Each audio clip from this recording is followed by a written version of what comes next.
Welcome to our new series about Fort Donelson National Battlefield located in Dover, Tennessee. The preservation of the artifacts found inside of the park began the moment the battle occurred in February 1862. The park itself was established in 1928. Today, we will be looking at the area around the outside and inside of the Interim Visitor Center. The Visitor Center itself is undergoing current refurbishment and is under construction. However, we did get to view many of the wonderful things that were saved inside of their temporary housing. All information read is from the signage inside of the national park. All aboard the Kentucky-Tennessee Living Time Machine. Please fasten your seatbelts and keep your arms and legs inside of the vehicle at all times. But to get going, we need your help. We still need to fire up that time machine to transport us to Fort Donelson National Battlefield. Please help us by clicking on the like, subscribe, and bell notification buttons down below. Not only does this fire up the time machine, but it convinces the YouTube algorithm that we need a bigger time machine to reach more people who love history as much as you do. Now, back to our story.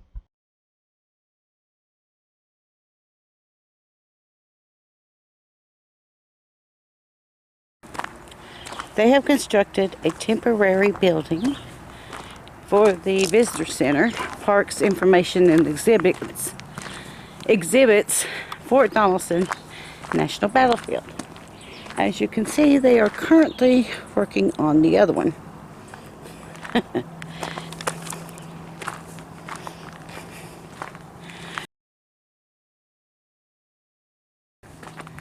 Park hours are from 8 o'clock to 6 p.m.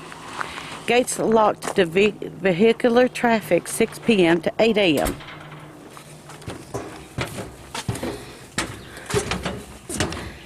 We can see the cannons and the gunpowder wagon.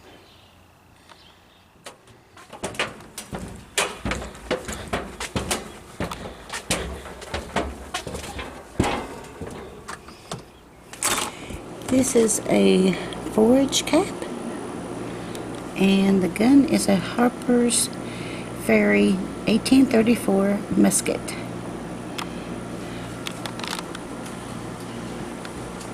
May we see the programs, please? Thank you.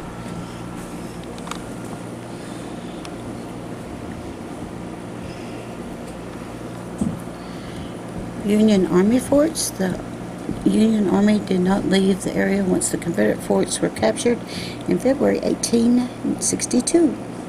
The various U.S. units were stationed at the river garrisons until the war ended. The Union soldiers patrolled the region, protected telegraph lines, and keeping the rivers open for use by the Union Navy. It was here, at the same forts, where thousands of freedom-seeking slaves sought refuge, safety, and steady jobs until 1865. In February 1863, the U.S. garrison at Fort Donelson attacked by Confederate forces by Colonel Joseph Wheeler and Nathan Bedford Forrest. The garrison consisted of 9 companies of the 83rd Illinois Infantry, a few companies of the 5th Iowa Cavalry, Flood's Artillery, and former enslaved African Americans who were employed by the government. During the 6-hour assault, the Confederates completely encircled the garrison, bravely charged a Federal position several times. Colonel Abner C. Harding, the Union commander, refused to surrender. In 1834, Harper's Ferry musket was used by Private Joseph Latimer, 83rd Illinois Infantry, during the Battle of Dover. The forage cap was typically issued to all volunteers. And again, there's the forager hat. And this is Colonel Abner Harding. During the Civil War, Harding enlisted as a private in the 83rd Infantry Illinois Volunteer Regiment. Later, Harding commissioned as a colonel and was stationed at Fort Donelson in Dover, Tennessee. Colonel Harding was in command during the Battle of Dover in 1863. And here we have a picture of the battlefield, I think. And some pictures on the wall. of the area around Dover.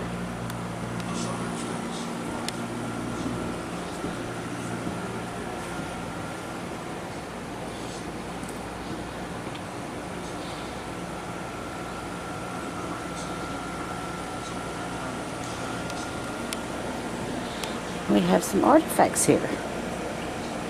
Old playing cards, a book for the Army and Navy.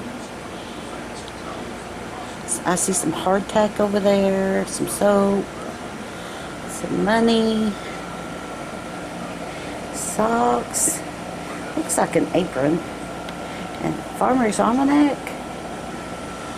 And we have a couple of uniforms with shoes.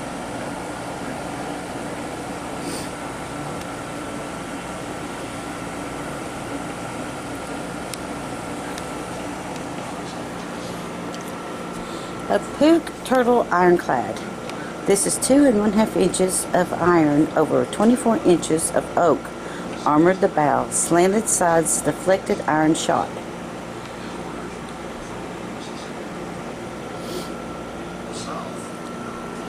And these are musket balls.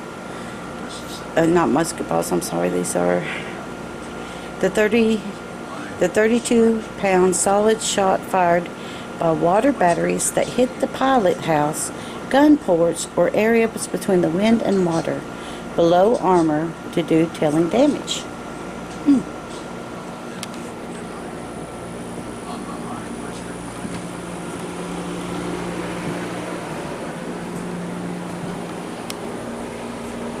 This is the USS Louisville.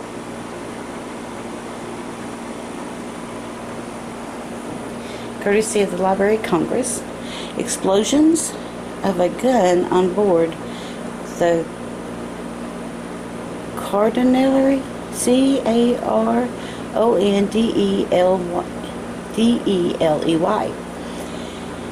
during the attack on Fort Donelson.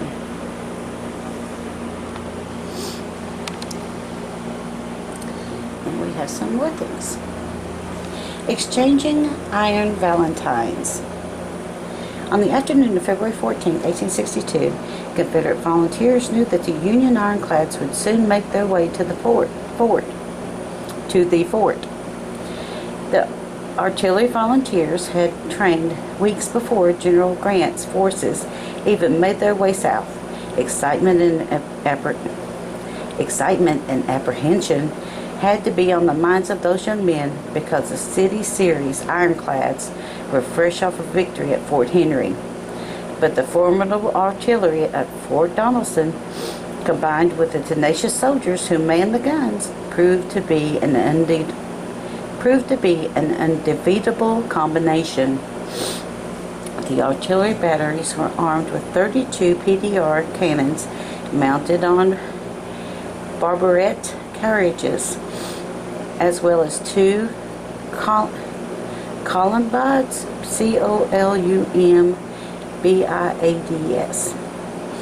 One rifled with the other a smooth board mounted on center PINTLE carriages. Notice the 2 scale models replicas museum case. So there's one model and there's the other model. The red Confederate keepy, and we're going to guess that's that right there, was typically worn by artillerists, though many of the volunteers and the batteries of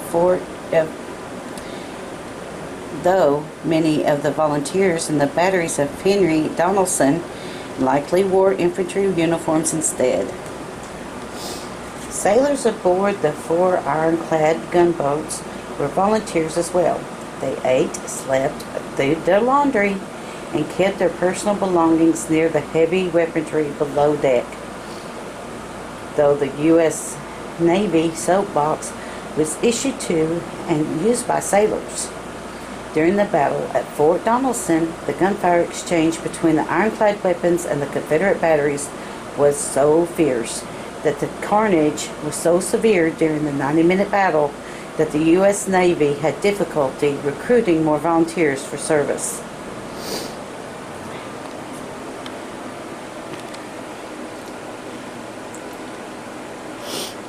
And this is called 3 Bones Later. Group of Confederate soldiers captured at Fort Donelson. Sketched by Henry Lovey, courtesy of Library of Congress.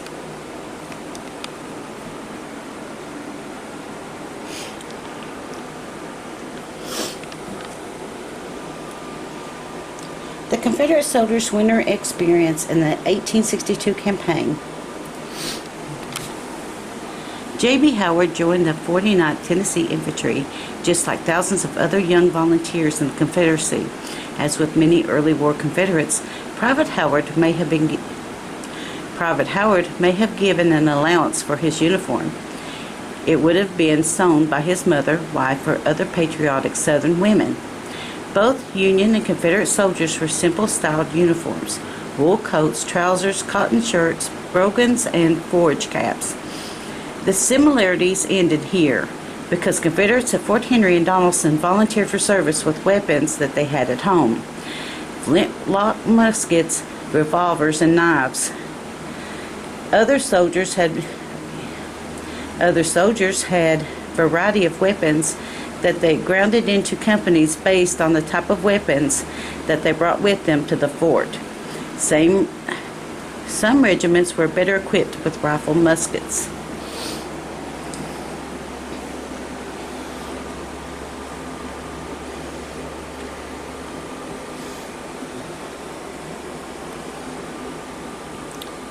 After Private Howard and other troops were surrendered, artists depicted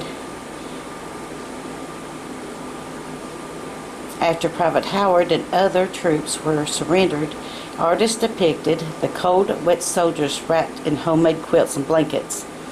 The prisoners of war, they were told to turn over the weapons, and only officers were permitted to keep sidearms.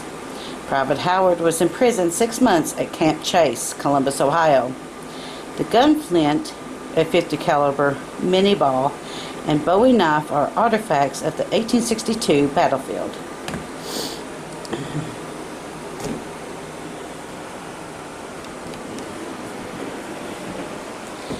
And here we have some maps.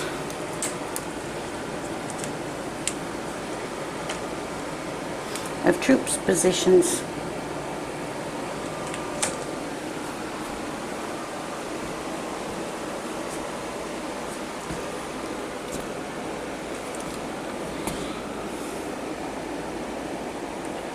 Caring the wounded. Volunteers were crucial to the care and wounded of Fort Henry and Donelson. Women, such as Mary Bickerdike, left comforts of their home and family to do patriotic duty as nurses, caregivers, and sometimes even disguised as soldiers. Mother Bickerdike's story became legendary in the aftermath at Fort Donelson. She was commemorated in poetry about her late-night search for wounded on a frozen battlefield. And there's a saw that they used to cut off legs, and a lamp that she might have used, and scissors. Wow. A star rises in the west. The Union victory propelled little-known Ulysses S. Grant into the 19th century newspapers. His armory successors and strategic capture at Twin Rivers and Cumberland in Tennessee, and gained the attention of President Abraham Lincoln. Grant became a household name in American homes and cities almost overnight, thanks to newspaper reports from the battlefront. This 1862 campaign was first major victory for the Northern families who had sent their sons, husbands, and brothers into combat. As appreciative American public began sending cigars to the general, newspapers erroneously recorded that he smoked cigars when he actually smoked a pipe. National Park Service, U.S. Department of the Interior. National Battlefield, National Cemetery, Tennessee and Kentucky. There's the USS Pittsburgh, which is an ironclad. USS Louisville, another ironclad. USS Carondelet, another ironclad. And the USS St. Louis, Baron de Kalb, another ironclad. It says, in 1861, the Union War Department purchased several boats for conversion to gunboats and decided to build 7 new ironclad gunboats. These gunboats formed the basis of the Union's Western Flotilla. The War Department awarded James B. Eads, a civil engineer with riverboat experience, the contract to build the new ironclad boats, named for cities along the western rivers. The flotilla became known as the City Series. Eads built the Mound City, Cincinnati, and Cairo at Mound City, Illinois, and the St. Louis, Carondelet, Louisville, and Pittsburgh at Carondelet, Missouri. The gunboats looked so much alike that builders painted a different color band around each boat's chimney. The Cairo received a gray band, the Cardinal red, the Cincinnati blue, the Louisville green, the Mound City orange, the Pittsburgh brown, and the St. Louis yellow. The steam-powered boats used coal for fuel and each measured 175 feet long and 51 feet 2 inches wide. 17 officers, 27 petty officers, and 131 sailors crewed each gunboat. The boats had flat bottoms, and Eads designed them especially for river travel. Each needed only a 6-foot draft. The boat's design protected the paddle wheel from enemy fire and placed the boilers below waterline to shield them from damage. 2 1/2 inches of iron protected the 24-inch thick oak sides of the boats. Each boat carried 13 heavy cannons. In most major battles fought along the western rivers, the Union Navy used these gunboats. The weight and slow-moving speed of the ironclads made them obsolete after the Navy opened a river. Later, lighter, faster boats made better patrol boats. The 4 ironclads pictured above were part of the river forces that attacked Fort Donelson on February 14, 1862. Confederate artillery fire from the upper and lower river batteries, pictured at the right, forced the ironclads to finally withdraw. U.S. Navy Signal Quartermaster Matthew Arthur would be awarded the Navy Medal of Honor. His citation reads, served aboard the USS Carondelet at the reduction of Fort Henry and Donelson, 6th and 14th February 1862, and other actions, carrying out his duties as signal quartermaster and captain of the rifled bow gun. SQM Arthur was conspicuous for valor and devotion, serving most faithfully, effectively, and valiantly. That one says, built in Glasgow, Scotland in 1860, the commerce steamer Giraffe would be renamed the CSS Robert Lee in 1862. The Robert E. Lee would become a very successful Confederate blockade runner, making over 20 runs through the Union blockade to southern ports.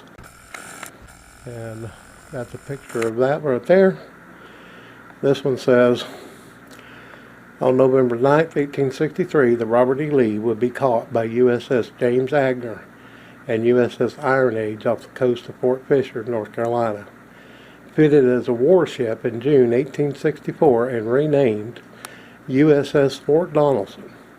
She would later assist in the capture of Fort Fisher. The next few minutes are photographs taken of the artifacts taken inside of the Interim Visitor Center. This portion of the video is silent.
Thank you.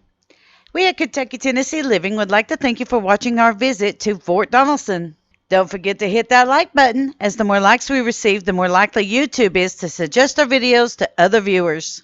Also, to receive notice when we upload a new video, be sure to subscribe and click the bell notification button. We thank you for continuing to support Kentucky Tennessee Living as we are discovering the mysteries in Civil War history.